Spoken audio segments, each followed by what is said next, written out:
hello everyone. I welcome you all on Lovita's YouTube channel. Hope that you all would be doing fine and great. Today we will be talking about probation under penology. ठीक है? We will be talking about its introduction. What is the meaning of probation? उसकी importance क्या है? क्या legal provisions है related to probation in India? ठीक है? And साथ ही साथ हम बात करेंगे उसके types की, merits की, demerits की, as well as some of the important relevant case laws, landmark case laws. ठीक है, so without any further delay, let's just begin with our video. If I talk about the introduction of this probation, so in criminal law, the main purpose of punishment is not just to punish but also to reform the wrongdoer. Probation is one such method where the court gives an offender a second chance to correct their behavior instead of sending them to jail.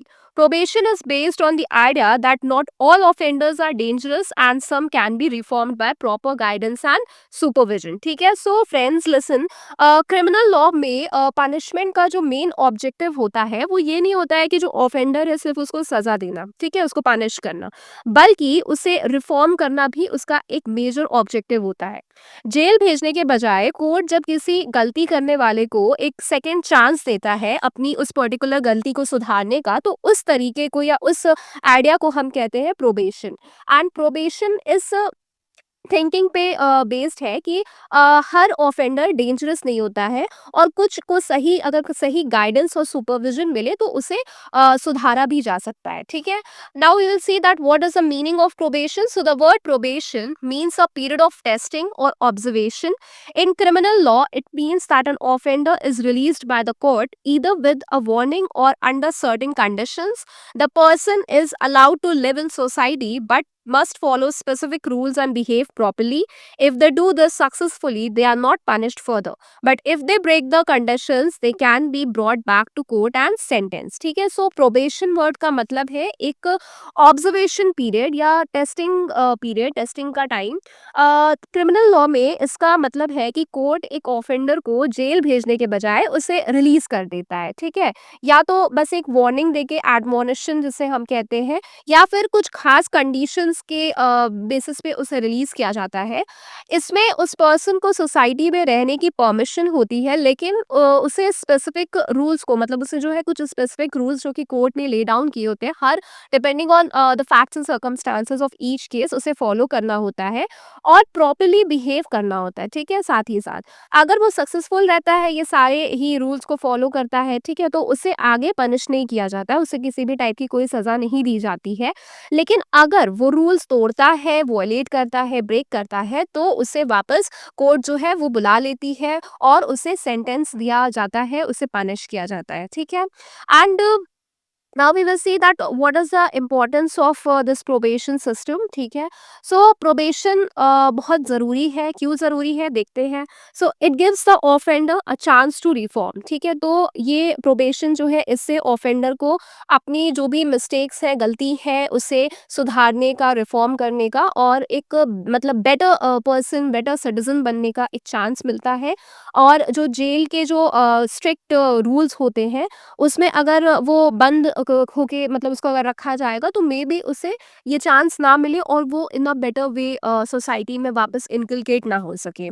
Then second is it reduces overcrowding in jails. ठीक है, तो ये एक major challenge है आज के present system का कि जितना उनकी कैपेसिटी है, किसी भी जेल की कैपेसिटी है टू लाइक वो जितने प्रिजनर्स उसमें रिसाइड कर सकते हैं, एकोमोडेशन उनकी जो है उससे कहीं ज़्यादा उनमें प्रिजनर्स जो है वो रिसाइड कर रहे हैं. और अगर हम जब कम लोगों को जेल भेजेंगे तो इससे जेल में जो भीड़ है वो भी कम होगी और काफ़ी हद तक को जो जेल की कंडीशंस है वो भी सुधर जाएंगी. It saves public money. ठीक है, सो ऑफेंडर्स को जेल में रखने का जो खर्चा होता है, जो एक्सपेंसेस होते हैं वो काफ़ी ज़्यादा होते हैं और ये जो पैसा जाता है वो हम जो सिटीजन्स हैं, इंडियन सिटीजन्स, वो बाय टैक्स ही इस चीज़ को रन करते हैं. ठीक है, जो टैक्स पे करते हैं उसी के थ्रू ये जेल एडमिनिस्ट्रेशन जो है वो गवर्न किया जाता है। सो प्रोबेशन से वो पैसा जो है वो काफ़ी हद तक बच जाता है, जिसे दूसरे सोशल वेलफेयर प्रोग्राम्स में यूज़ किया जा सकता है। Then it helps the offender to remain with their family and continue working which supports their rehabilitation. ठीक है, तो ये जो प्रोबेशन का सिस्टम है, इससे ऑफेंडर अपनी फैमिली के साथ रह सकता है और जो भी उसका जॉब है, जो भी उसका प्रोफेशन है, वो जारी रख सकता है, उसको कंटिन्यू कर सकता है। इससे उनका रिहैबिलिटेशन प्रोसेस ईज़ी हो जाता है और वो सोसाइटी में दोबारा अच्छे से इंटीग्रेट हो पाते हैं। ठीक है? So now we will see what are the legal provisions related to probation in India. So India में प्रोबेशन से जुड़े दो मेन सोर्सेज ऑफ लॉ है। The very first law which we have is the probation of offenders act of 1958 and the second one is Bharatiya Nagarik Suraksha Sanhita of 2023। And now we will see the relevant sections one by one. So the very first section is under the Probation of Offenders Act of 1958, which is a special law that encourages reformation of offenders. ठीक है, so very first section is section 3. So the court can release a person after giving a warning if the offense is not serious, punishable with less than 2 years and the person is a first time offender. ठीक है, तो section 3 के तहत अगर offence बहुत serious नहीं है, मतलब कि जो उसकी पनिशमेंट है वो लेस देन 2 years की है और पर्सन पहली बार कोई ऑफेंस किया है, that is basically he is a first time offender, तो कोर्ट उसे सिर्फ वार्निंग देकर या फिर डांट फटकार लगाकर एडमोनिशन जिसे हम कहते हैं वो देकर रिलीज कर सकता है। इसमें कोई और इसमें जो है किसी भी टाइप का कोई प्रोबेशन ऑफिसर इन्वॉल्व नहीं होता है। ठीक है, the next section is section 4। The court can release the offender on probation of good conduct instead of giving a sentence. This is usually done under the supervision of a probation officer for a fixed time, usually 1 to 3 years. ठीक है, सो court offender को punishment देने के बजाय probation of good conduct मतलब अगर वो अच्छा व्यवहार करे, ऐसा अगर वो वादा करे, ठीक है, ऐसी कंडीशन पे रिलीज कर सकता है। इसमें उसे एक प्रोबेशन ऑफिसर के सुपरविजन में रखा जाता है कुछ फिक्स पीरियड के लिए, यूजुअली वो पीरियड 1 से 3 साल के लिए होता है और उसे जो पर्सन रिलीज किया गया उसे कुछ कंडीशंस फॉलो करनी होती है ऐसे केसेस में। Then we have section 6। If the offender is below the age of 21, the court must usually release him on probation unless the offense is very serious. ठीक है, तो अगर ऑफेंडर की जो एज है वो बिलो 21 है तो कोर्ट को उसे यूजुअली प्रोबेशन पर ही रिलीज करना चाहिए। ठीक है, जब तक कि ऑफेंस बहुत ही ज़्यादा सीरियस ना हो तब तक उसे रिलीज कर देना चाहिए प्रोबेशन में, in spite of keeping him और her in the in the jail और some traditional jails etcetera. And जैसे कि मतलब जैसे कि ये कब कर देना चाहिए, तो जैसे लाइफ इम्प्रिजनमेंट या डेथ पेनाल्टी वाला अगर क्राइम ना हो तब। एंड इसका जो ऑब्जेक्टिव है वो ये है कि यंग ऑफेंडर्स को जेल की जो बैड कंपनी है, जो डेंजरस ऑफेंडर्स के साथ वो मतलब कॉन्विक्टेड पर्सन्स के साथ वो रहेंगे और उनसे जो कुछ भी वो सीखेंगे, इन सारी चीज़ों से बचाने के लिए उनको प्रोबेशन पे रिलीज कर देना चाहिए if the age of the offender is below 21 years and अगर उसने कोई सीरियस क्राइम ना किया हो तो ये दो कंडीशंस फुलफिल होनी चाहिए। Now, next section is section 8. If the person breaks the rule of probation, the court can cancel the probation and punish the person. ठीक है, तो अगर probation पर रिलीज किया गया जो person है वो रूल्स को ब्रेक करता है या फिर दोबारा जो है क्राइम कमिट करता है तो कोर्ट उसकी प्रोबेशन कैंसिल कर सकता है और उससे पहले वाले ऑफेंस के लिए पनिश कर सकता है। ठीक है, these were the provisions which were given under the Probation of Offenders Act of 1958. Now we will see the sections or the provisions given under the BNSS 2023. So the Bharatiya Nagrik Suraksha Sanhita 2023 has replaced the CRPC. The new section 401 is similar to old section 360 CRPC and it says the court may release certain convicted person on probation of good conduct instead of giving them a jail sentence. This is allowed for first time offenders, offenders under the age of 21 and women. Offenses not punishable with death or life imprisonment. The court can also ask the offender to sign a bond and be under supervision of a probation officer. ठीक है, so BNSS 2023 ने अब CRPC का जो को replace कर दिया है। ठीक है, एंड इसमें जो नया सेक्शन है 401 वो CRPC का सेक्शन 360 के जैसा ही मतलब बेसिकली 360 को 401 से रिप्लेस कर दिया गया, ठीक है। एंड ये सेक्शन कहता है कि कोर्ट किसी कॉन्विक्टेड पर्सन को पनिशमेंट देने के बजाय प्रोबेशन ऑफ गुड कंडक्ट पर रिलीज कर सकता है। और कौन कौन से ऐसे लोग हैं जिनके लिए करना अलाउड है। So the very first one is first time offenders, अगर किसी पर्सन ने पहली बार कोई क्राइम कमिट किया है तब, या फिर जो ऑफेंडर है उसकी जो एज है वो बिलो 21 ईयर्स है, या फिर जो ऑफेंडर है वो वेमेन है, ठीक है। एंड एक और केस है जिसमें कि ऐसे ऑफेंसेस जो कि डेथ पेनाल्टी या फिर लाइफ इम्प्रिजनमेंट से पनिशेबल ना हो, ऐसे केसेस में भी प्रोबेशन पे रिलीज किया जा सकता है। कोर्ट ऑफेंडर को एक बॉन्ड साइन करने के लिए भी कह सकता है और उसे प्रोबेशन ऑफिसर की सुपरविजन में रख सकते हैं, ठीक। Now next is types of probation. So there are different types of probation based on how the offender is released, ठीक है। सो प्रोबेशन के जो टाइप्स होते हैं वो काफ़ी तरह के टाइप्स होते हैं, और वो इस बात पर बेस्ड है कि ऑफेंडर को कैसे रिलीज़ किया जाता है। Very first is release after warning. So offender को बस एक वार्निंग देकर रिलीज़ कर दिया जाता है, कोई खास कंडीशंस या सुपरविजन ऐसे केसेस में नहीं होती है। सेकेंड इज़ कंडीशनल रिलीज़, ठीक है। तो यहाँ पे ऑफेंडर को कुछ स्पेशल कंडीशंस के साथ रिलीज़ किया जाता है, जैसे कि गुड बिहेवियर मेंटेन करना, या फिर किसी पर्टिकुलर जगह पे ना जाना, या फिर कुछ पर्टिकुलर लोगों से इंटरेक्ट ना करना, उनसे ना मिलना, ऐसी कुछ कंडीशनल चीज़ें होती हैं जिसके बेसिस पे उसको रिलीज़ किया जाता है। Third is supervised probation. So इसमें ऑफेंडर को रिलीज़ किया जाता है, लेकिन उसे एक प्रोबेशन ऑफिसर की एक्टिव सुपरविजन में रखा जाता है, ठीक है। और ऑफिसर उसकी जो प्रोग्रेस है वो मॉनिटर करता है और उससे काउंसलिंग भी प्रोवाइड करता है। And the last is unsupervised probation. So यहाँ कोई डेडिकेटेड प्रोबेशन ऑफिसर नहीं होता है, लेकिन ऑफेंडर को फिर भी कोर्ट के थ्रू दी गई कंडीशंस को फॉलो करना होता है, ये चीज़ मैंडेटरी होती है, ठीक है। So this was all about the concept of probation, its meaning, its introduction, then what are the types, ठीक है, और what are it the provisions related to probation given under our Indian law.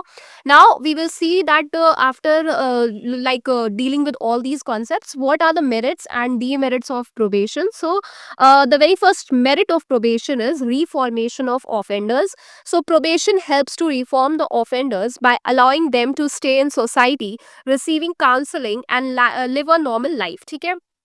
So offenders को society में रखकर counselling देकर, ठीक है, और एक नॉर्मल लाइफ उनको देकर काफ़ी हद तक सुधारा जा सकता है। तो ये एक तरह का क्या कहते हैं, मेरिट हो जाता है प्रोबेशन सिस्टम का।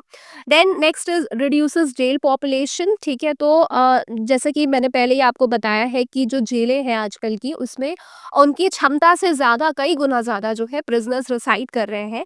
तो अगर हम किसी ऑफेंडर को प्रोबेशन पर रिलीज करते हैं, तो ये एक तरह से जेल की पॉपुलेशन, जेल की आबादी को भी कम करने में सहयोग करता है, ठीक है। Then next is saves government money. So probation is less expensive than keeping someone in jail, और ये कई हद तक जो पब्लिक का पैसा है which is going through the taxes, उसको भी सेव करता है, ठीक है।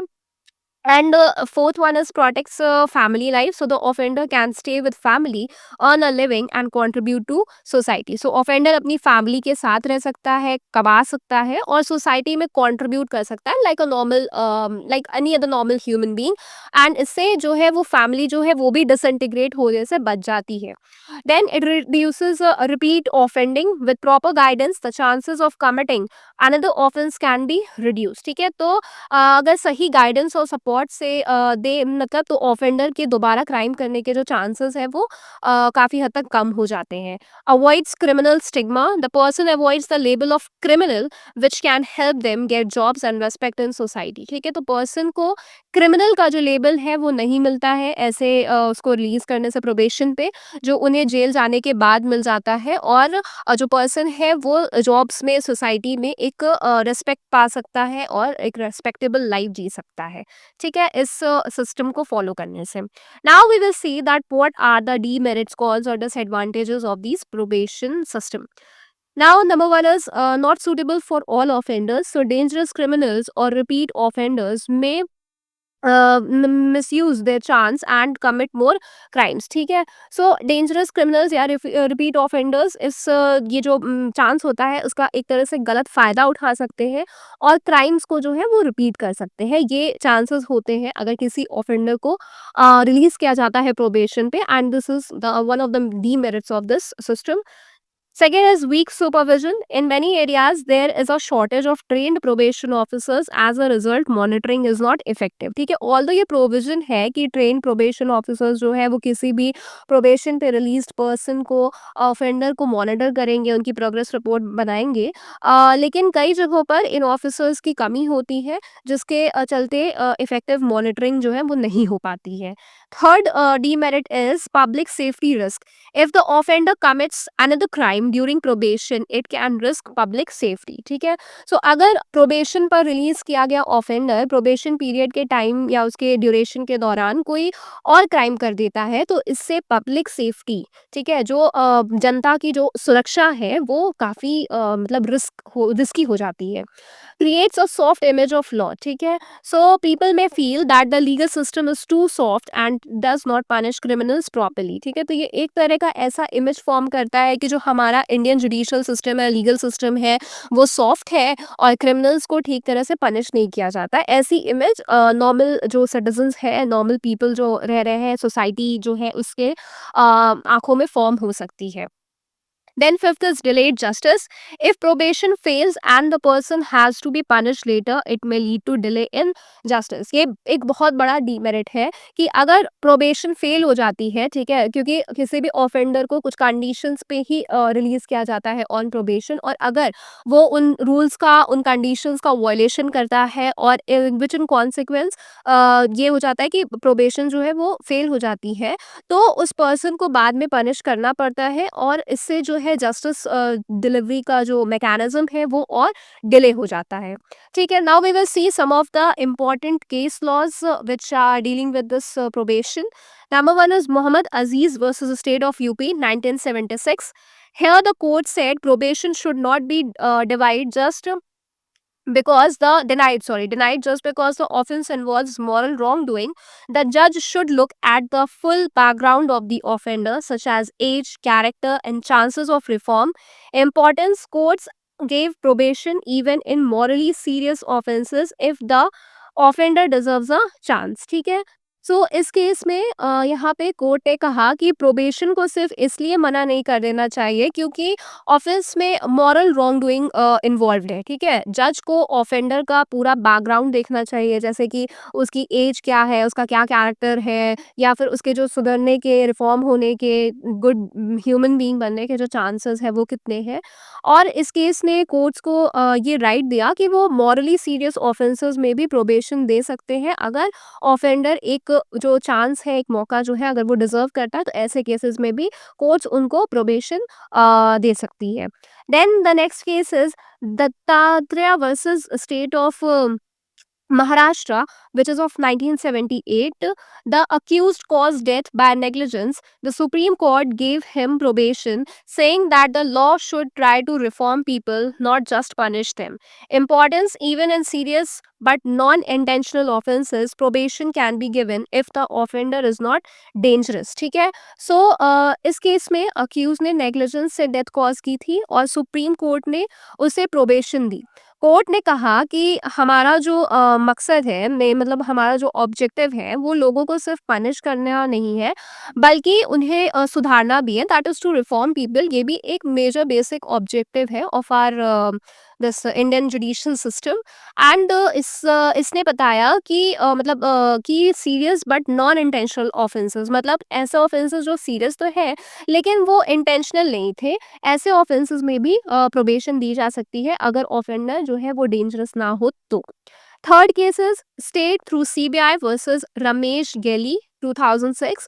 सो इस केस में कोर्ट ने एक बहुत इम्पॉर्टेंट बात कही कि अगर कोई स्पेशल लॉ, सपोज बैंकिंग या फिर करप्शन लॉज एक्सप्लिसिटली कहता है कि इस तरह के ऑफेंस में प्रोबेशन नहीं दी जा सकती है, तो जज प्रोबेशन अलाउ नहीं कर सकता, ठीक है, can not allow probation in these sort of cases if it is explicitly mention in those special laws.